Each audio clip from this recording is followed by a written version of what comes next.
حضرت عمر جو ہے وہ مولا علی علیہ السلام جو ہے وہ عمر کو کہہ رہے ہیں کہ بھی آپ ممبر پہ بیٹھے رہے، مطلب یہاں پہ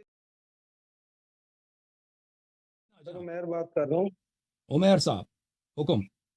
جی سر میں پاکستان سے بات کر رہا ہوں۔ سر آپ ایک نا انجینئر محمد علی مرزا نے ایک نہج البلاغہ کا ایک پیج نکالا تھا جس میں کہا تھا جی کہ حضرت عمر جو ہے وہ مولا علی علیہ السلام جو ہے وہ عمر کو کہہ رہے ہیں کہ بھی آپ ممبر پہ بیٹھے رہیں، مطلب یہاں پہ رہیں۔ وہ کچھ الٹا سیدھا سا کہا تھا، لیکن جب آپ نے کہا تو آپ نے بڑا بہترین بتایا اور سارا واضح کر کے بتایا کہ بھی اس طرح نہیں تھا۔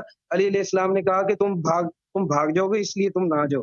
یہاں پہ ایک اور سر ہے کہ بھی ایک مولوی نے کہا کہ بھی کشف الامہ جلد 2 پیج نمبر 300 میں جو عبد الحسن بن علی بن عیسیٰ بن فتح ارملی جو ہے اس نے کوئی کہا ہے کہ بھی امام باقر علیہ السلام نے کہا ہے کہ ابو بکر جو ہے وہ صدیق ہے صدیق ہے صدیق ہے، اس طرح سے سر وہ میں کافی زیادہ جو ہے نا وہ ڈاؤن مائنڈڈ سا ہو گیا ہوں، تو اس وجہ سے میں نے آپ کو کوسچن کیا سر۔ اوکے، آپ کو دکھا دیں گے۔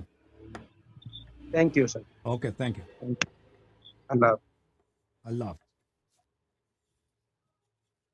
دیکھیں وہ جو آپ کہہ رہے ہیں نا کشف الغمہ والی، وہ شیعوں کی حدیث نہیں ہے، وہ مسند احمد بن فضائل احمد والی حدیث ہے، مخالفین کی حدیث ہے۔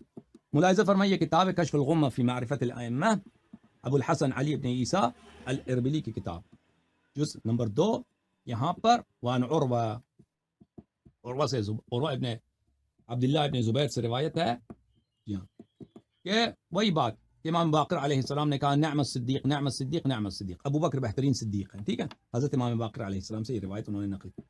تو یہ شیعوں کی کتاب نہیں ہے، یہ شیعوں کی حدیث نہیں ہے۔ ملاحظہ فرمائے کتاب کشف الغمہ کے افتتاح میں، اس کے مقدمے میں، جز نمبر 1 چھاپ دار الاضواء، یہاں پر یہ مقدمۃ المؤلف ہے، یہاں پر اس کا مقدمہ ہے، یہ کہتے ہیں وَاعْتَمَدْتُ فِي الْغَالِبِ النَّقْلِ مِنْ كُتُبِ الْجَمْهُورِ لِيَكُونَ أَدْعَى إِلَى تَلَقِّيهِ بِالْقَبُولِ۔ کہتے ہیں کہ میں نے اس کتاب میں جتنی احادیث لائی ہیں، میں نے اکثر اس میں میں نے اعتماد کیا ہے جمہور مسلمانوں کی جو اکثریت ہے، جمہور کس کو بولتے ہیں؟ اکثریت، جو عام مسلمان اکثریت ہیں ان کی کتابوں پہ میں نے اعتماد کیا ہے، تاکہ ان کی کتابوں سے میں اہل بیت علیہ السلام کے متعلق روایات نقل کروں، تاکہ مخالفین پہ میں حجت لے کے آؤں۔ سمجھ میں آئی نا بات آپ کو؟ تو یہ مصنف نے خود کہا ہے، اور یہی حدیث جو نعم الصدیق والی حدیث ہے، فضائل صحابہ جو احمد کی فضائل ہے، جلد نمبر 1 چھاپ دار ابن الجوزی میں، ملاحظہ فرمائیے۔ اب علی عروہ ابن عبداللہ سے وہی حدیث 655، عروہ ابن عبداللہ سے روایت ہے، میں نے امام باقر علیہ السلام سے پوچھا ما قولک فی حلیۃ السیوف، ہم تلواروں کی کیا کریں؟ تلواروں کی جو ہے زینت، حلیہ بولتے ہیں زینت، حلیۃ السیوف، تلوار کو زینت دیں، تلوار میں مثلا نقش و نشان بنائیں، اس کو زینت دیتے ہیں، اس کے متعلق کیا کہتے ہیں؟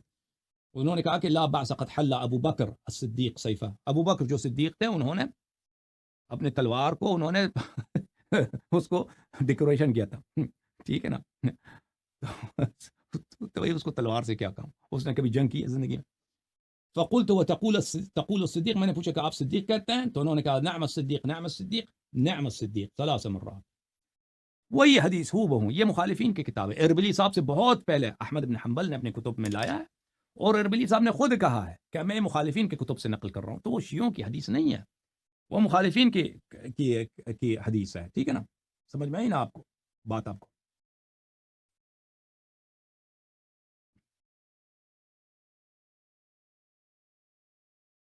وہ شیعوں کی حدیث نہیں ہے۔ مصنف اپنی کتاب میں وہ خود کہتا ہے کہ میں مخالفین کی حدیث نقل کرنا چاہتا ہوں اس کتاب میں، پھر اسی اور یہ فتح کشف الغمہ میں ملاحظہ، یہ کشف الغمہ جلد نمبر 2 صفحہ نمبر 360، ٹھیک ہے نا، وان عروہ ابن عبداللہ، وہی نعم الصدیق والی روایت جو ہے، یہ کوئی سند بھی ذکر نہیں کر رہے، عروہ ابن عبداللہ۔